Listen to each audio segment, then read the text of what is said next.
we have a number of questions that are coming in, and we will be addressing those. Remember, that number is 8040. You can also tweet us at KTN Kenya. Any questions that you have for TNA Chairman Johnson Sakaja, who is with us on Sunrise Live this morning to address some of the issues. So let's look at this now. We have set up county nomination boards together with our aspirants. And in areas where the nomination is joint, the county board has representation of all the parties in the coalition, just to ensure that it's a free process, it is inclusive. And we have dispute resolution mechanisms after that to ensure that if there is any issue that has occurred during the primary, it can be sorted out in good time. Okay.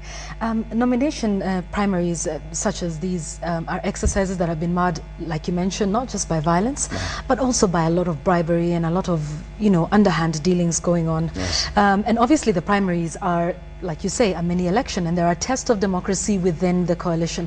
How do you make sure that there won't be bribery taking place and that the elections will be free and fair? The different measures we've put in place to make sure that the elections will be free and fair. First of all, by making sure that it's an inclusive process, by involving the aspirants in setting up their own county nomination boards. Secondly, we have made sure that the process has been open. Our nomination rules have been online for all aspirants to view. They have raised their issues and we've amended where it merits an amendment. We have also made sure that the register is available for aspirants. Even as we have been getting our membership going up, we will have all these registers in the counties so that they can see who will participate in this process. And we have various different organs that offer checks and balances. We have the county nomination boards, we have the returning officers, we have the branch officials of the parties, then we have a dispute resolution tribunal, such that before a certificate lands on my desk for me to sign, I will be sure that that is a person who has won.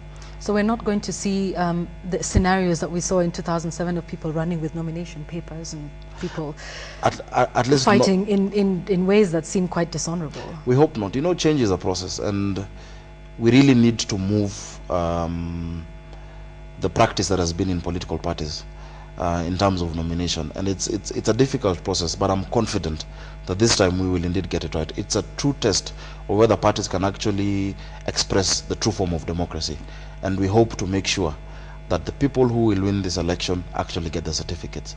And those who may not win, we're telling them that the new constitution has offered so many opportunities. There's so many windows, there's so many positions at the county government, there's so many positions at the national government, because I believe Jubilee is going to emerge victorious.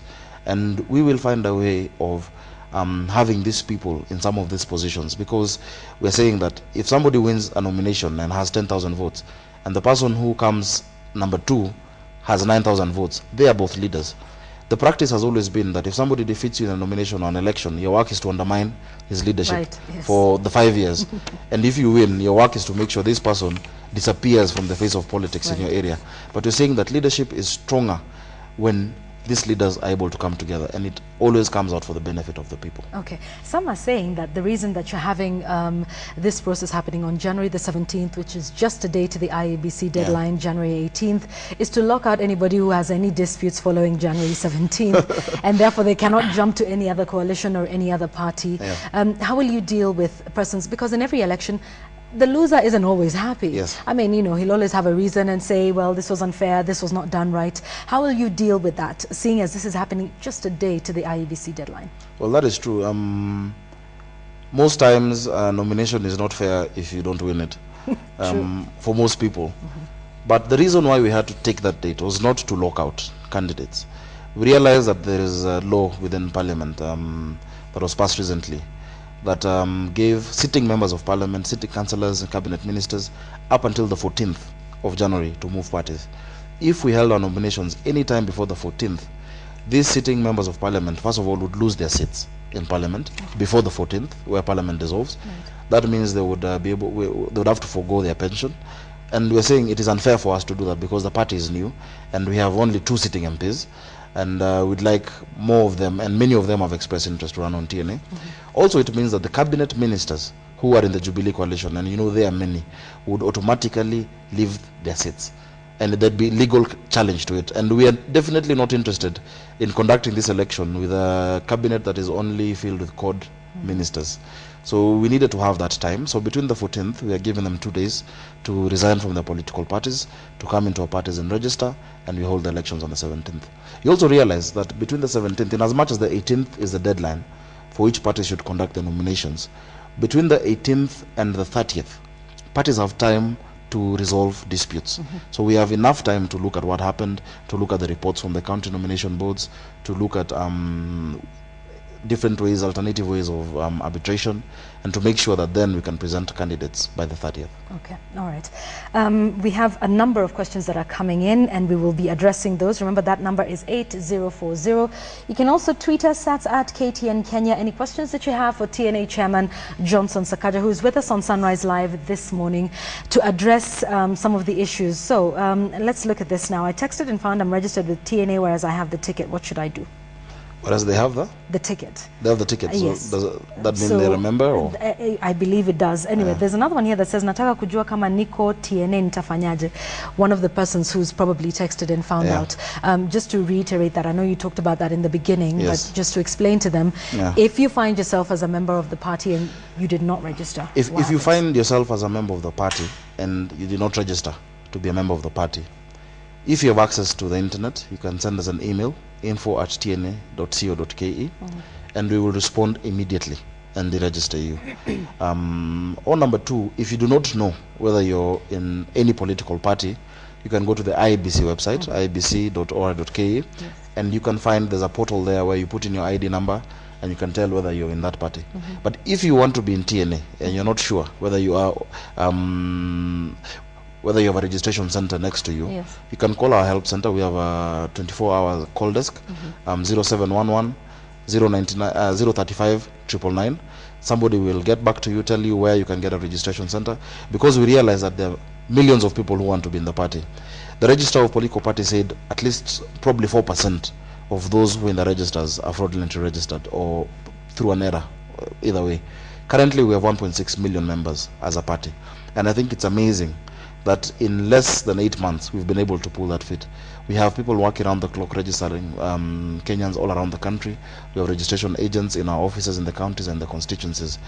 However, there are many people who still have not been able to get into our system, which is why I'm saying there's no benefit for us to put people.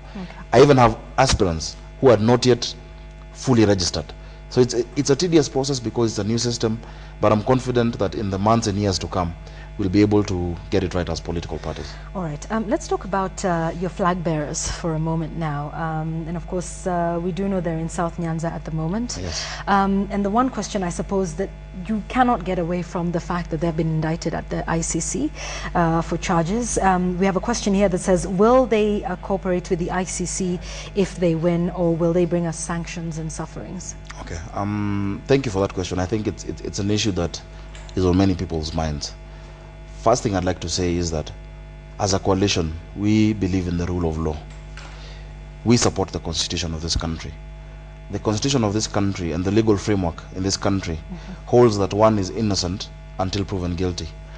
The Constitution of Kenya, Article 99(2) states categorically that even if you're convicted, let alone if you're going through a trial, which they're not yet going through, even if you're convicted of a crime whose sentence would exceed more than 6 months, you have the right to vie for any elective post, so long as you have not exhausted all avenues of appeal. You have seen Honorable William Ruto and the DPM Uhuru Kenyatta cooperating with the ICC so far. They have attended all the summons, they have gone to court because they have a right to prove their case. And they have stated categorically that they will abide by the process. They will follow the process, they will cooperate with the court. Okay, all right. Let's talk about also what's happening on the campaign trail. Yes. TNA and URP obviously saying that the persons in the Code Coalition should retire with President Kibaki, and they've been around for long. And there's also a number of people who are saying, well, they've also been in politics long enough. Yeah. What's your stand on that, talking about the Code Coalition members you know, needing to retire and being too old? Code is saying you cannot discriminate people on the basis of age. Well, let me say this. First of all, leadership is not just about age. It's about ideas. It's about energy. It's about a vision for the people. It's about a heart for the issues that affect the people. So it's not purely about age. But what we are seeing is that at this point in our country, there is actual need for generational rejuvenation. Not just generational transformation, but generational rejuvenation. Because we have had leaders who've been there for quite a while, who may not have the same energy that they had. It is difficult for us to imagine another president in his 70s. Whereas, if you look at most developing countries, the average age of a president is between 46 and 56, because at that point, somebody is mature enough to make decisions for the country, yet have the energy and the passion to also do it. So we're not saying that you should vote for leaders based on age. Some of the best presidents around the world, for example, Ronald Reagan was 72, and they have delivered.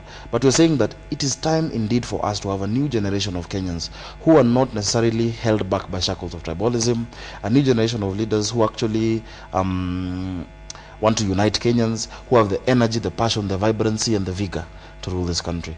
And we're saying that it would indeed be good if we move at least one step down from the Kibaki generation to the next generation, because even my generation, our generation, is also waiting to take up leadership. Leadership is not given, leadership is taken, but we need generational rejuvenation. We're living in a global economy, a global village. We're in the 21st century. There's so much that is happening and things are moving very fast. There's so much technology. If you look, for example, at the leadership of parties in Jubilee Coalition, and especially TNA, which I can talk about, the leadership has been young people. Many of the people in the leadership of my party are actually younger than me. Our staff at the party office are younger than me. But you've seen that TNA has been able to consistently lead in terms of setting the trend of political parties. 50 years ago, this country was delivered from the shackles of imperialism by young people. Mwai Kibaki was 32, Tom Mboya was 28, Paul Ngei, we have Dr. Joroge Mugai, and incidentally, we are now in the Jubilee year, which is 50 years from then. I think it is time for young people, again, to deliver this country from tribalism, from poverty, and from bad politics. Okay, all right. Then the general plan for Jubilee, should you carry the day, yes, what would that look like? What would Jubilee Alliance administration look like for this country? Thank you. The first thing I must say is that the Jubilee Alliance is not just a coalition for the pursuit of power. It is a coalition of hope, a coalition for opportunities for Kenyans. We have finally harmonized our manifestos because we were in different parties, and we're going to launch it soon. Our manifesto is based on a number of pillars, and I'll talk about 3 of those main pillars. The first pillar is Umoja.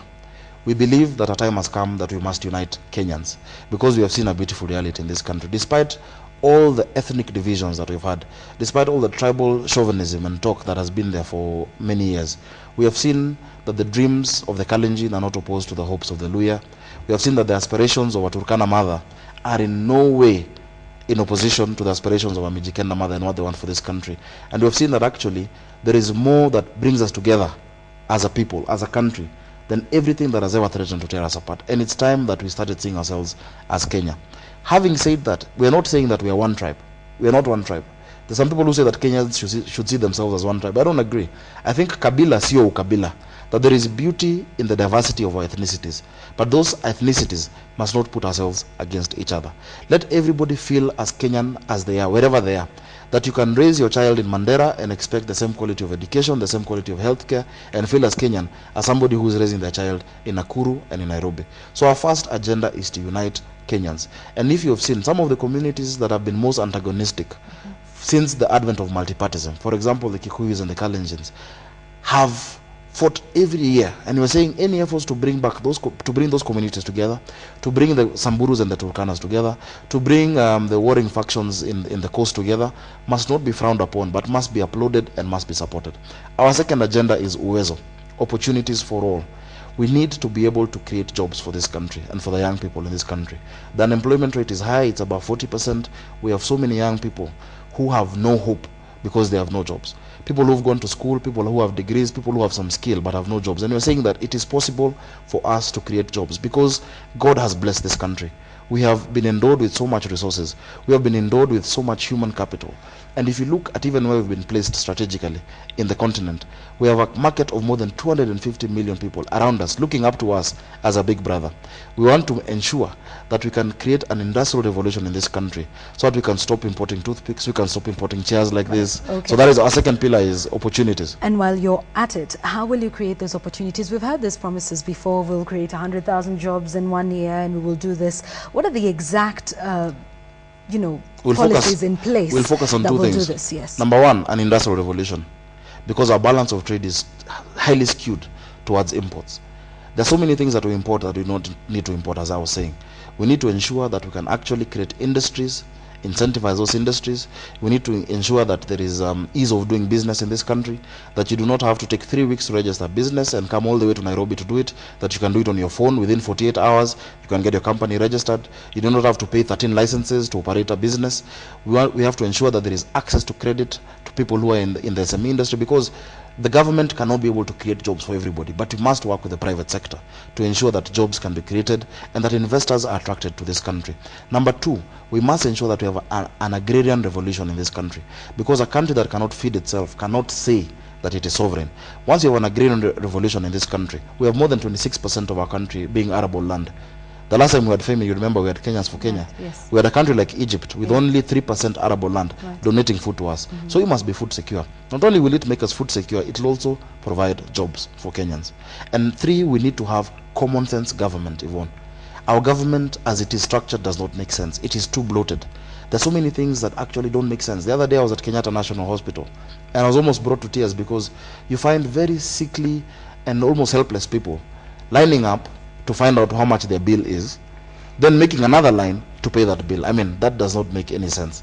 And there are so many things that actually exist in government that don't make sense. So we need common sense government that can serve their people, and we will be demonstrating even before the election at the Jubilee offices around the country in terms of a simulation of how a TNA URP Jubilee government will look like. Our third agenda is usalama, security. Kenyans must be able to feel secure wherever they are in this country. The first mandate of a government, and which is why a president is called the commander-in-chief of the defense forces, is to secure its people. People need to be secured from internal threats and external threats, that you can be able to drive home safely, you can be able to walk home without fears of being attacked or accosted for your mobile phone, and that can be done by creating jobs. And also we need to make sure that there is no policeman who lives a life that does not befit somebody who have asked to put their lives on the line to secure us. So we need to ensure that a good ratio between police people, or rather the police force and the people is there, the conditions they live in are good, and that also we can be able to secure Kenyans from external threats like the Al-Shabaab etc. All right, we have some more questions, so I'd like to get into that. Okay. Excuse me, and this I think goes to, we've seen Peter Kenneth, who's the Kenya National Congress presidential aspirant, saying that, we should ask the past of our leaders and see what they have done before, and see that as a reflection of what they might do in the future. And this ties into a question, I think, here from someone saying that you are saying that you support the Constitution when Ruto and others rejected it in the first place. Yes. What are your thoughts on that? When we went to vote for the Constitution during the 2010 referendum, Kenyans were free to vote whichever way they were to vote. I know Honorable William Ruto and many of the people within his political party had issues with certain sections of the Constitution, and it was their right. Now we have a Constitution. In fact, those leaders who say that if you vote for me, I'll implement the Constitution, are actually lying to Kenyans, because you have no choice. It is the law. And since it is the law, we all have to abide by it. And I'm confident that they know that now the opportunity to vote for or against the Constitution has long gone. And the Constitution is here with us. We have to implement it. I personally participated in the process of writing this Constitution. I was the sole consultant on the chapter of representation, and actually put in the formula of constituency delimitation in Article 89. So I know what process it took. And in some of these issues, there were credible divisions in terms of, do we have it in this manner, do we have 30%, do we have 40%, but now we all realize we do have a law and we must all abide by it. And the leaders of the Jubilee Coalition are all fully committed to abiding by this law. And actually, when you talk about the Constitution and you think about it clearly, because the Coalition for Reform and Democracy says that they're the champions of the Constitution, but if you look at it clearly, technically, everything they had been talking about, which they wanted in the Constitution, never came to be.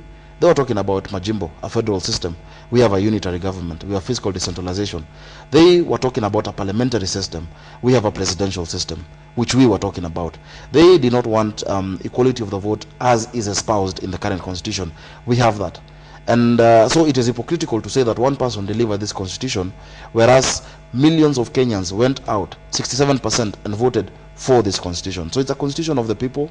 You cannot claim credit to it, and we must follow it. It is not a favor to implement the constitution. It is a law. And if you don't implement the constitution, we have institutions that are in place that will actually get to you. Okay, all right. Let's talk about some of the marginalized communities now. Of course, we have one SMS here saying, I'm in Samburu, most parts are dry. What will TNA do to provide us with clean water? That's Lesurmat. There's also one we've talked about with the Muslims. There's one who wants to know what happens to them. What's your take on some of these marginalized areas of the country which continue to act like they are, you know, really parts that are not even part of the country? What's your take on that? I think the most interesting thing, and God loves Kenya because it's now 50 years, is the year of the Jubilee, which is a time of restoration, a time of transformation, and we have a new political dispensation and framework where we have devolution. We have fiscal decentralization, such that the resources for those areas will go directly to those areas. They will elect their leaders, they will elect their governors, they will elect their senator, they will elect their members of parliament, and they can never blame any other part of this country for marginalizing them. In addition to that, in the constitution we have a fund, 0.05% of revenue, that is the equalization fund that will go to all of these areas. Because in the past, it is true, some of these areas have actually been marginalized. If you look at session paper number 1 of, I think, is it 1969, which talked about how to realign resources in this country, there was more focus on the areas that were that had more production, that had more capacity and potential to produce, and some of these areas truly were neglected.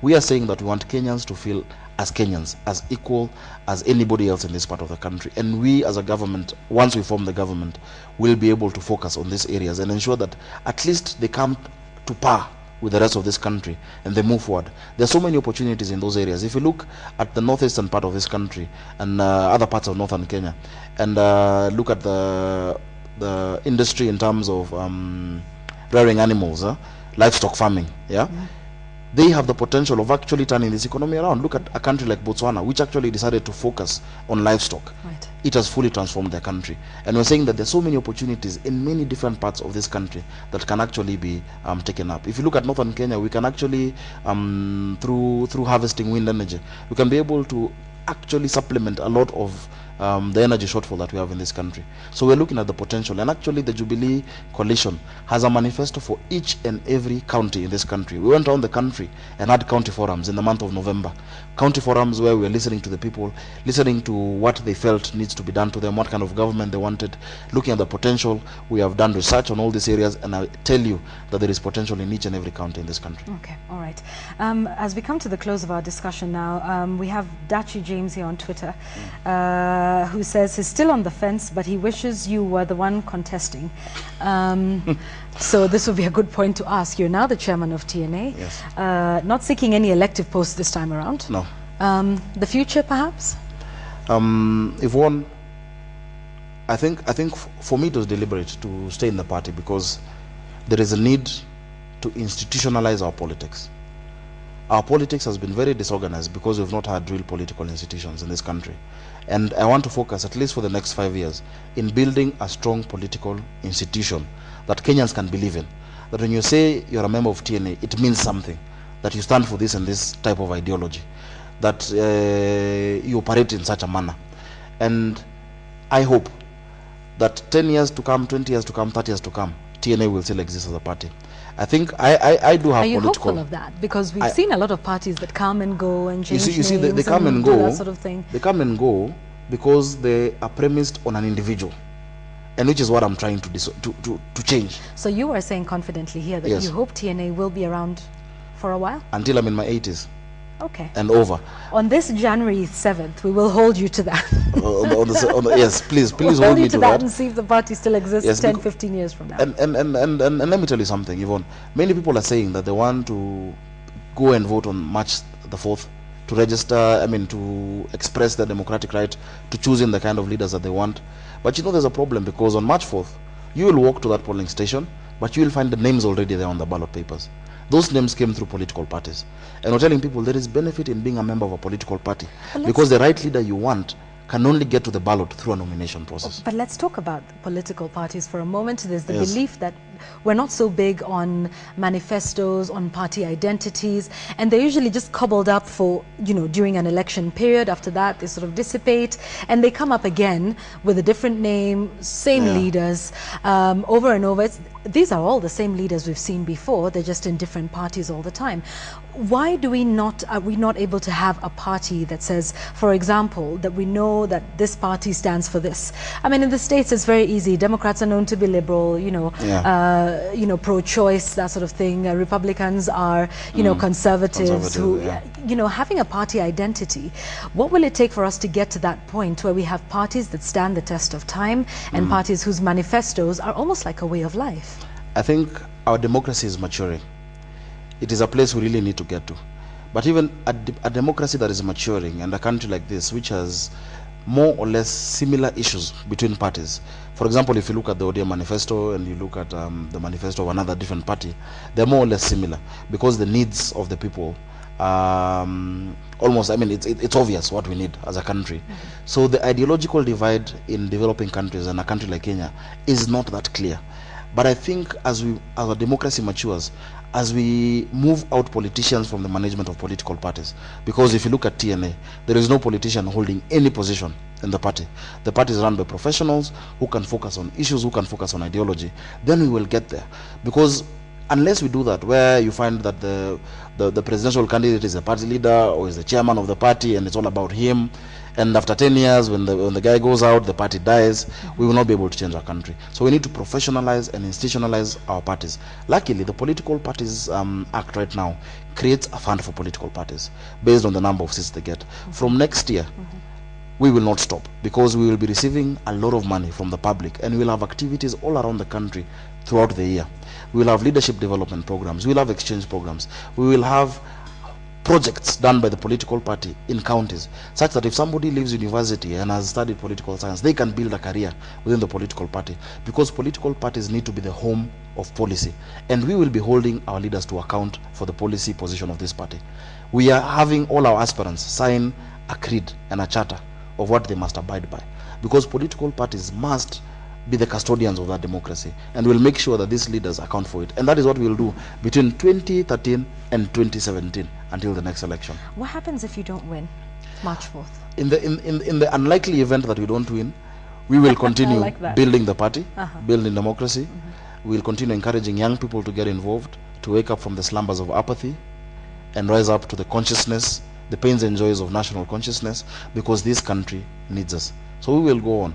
If we don't win, which is very unlikely, but if we don't win, we will form a formidable opposition. Okay. But I am confident that victory is within our sights. Do you think that has been obviously it has, in the current administration that we have, owing to the fact that it was a coalition agreement that came under special circumstances, which we all know about. But the role of a credible and strong opposition force, is that something that you're thinking about in the unlikely event, as you put it? It has been missing. And it's really needed. You need somebody to be able to check government. And even once we form the government, we hope that God will provide a good opposition to us, because it's for the benefit of the people. Okay, you didn't quite answer my question about whether you will go into elective politics. In the future, if Kenyans want me to go into elective politics, in the future, at least in 2017, I'll consider it. Okay, yes. All right, okay. It's been a pleasure. Thank you so much. Talking to you. Johnson, I might want to mention, this guy was actually behind me in school. That is true. So, young people in positions of leadership, it's good to see you. It's good to see you after, 10, 15, very many years ago when we were in school. Yes, absolutely a pleasure to have you. And, we'll look forward to it. And we do hope it will be a peaceful election. Nothing like what we saw, back then. And, of course, with the nomination process. And we'll definitely continue to talk to you. Johnson, thank you very much for coming in. Been speaking to Johnson Sakaja, who's the chairman of the National Alliance Party, talking about their nomination process, what plans they have for the country. And, of course, has also answered many of your questions that you have been sending in via Twitter and also on our SMS line. We can't answer all of them, unfortunately. Only have about 50 minutes to discuss this with him. But definitely we'll have him again and again as the days go by. These are some of the people we will be looking at in the run-up to the March 4th election. Thank you for staying with us. It's now 8 minutes to 8 o'clock. We take a short break, but we'll be right back. We're talking about your finances 2013, what you need to do to get it right. Do stay with us. This is Sunrise Live. We'll be right back.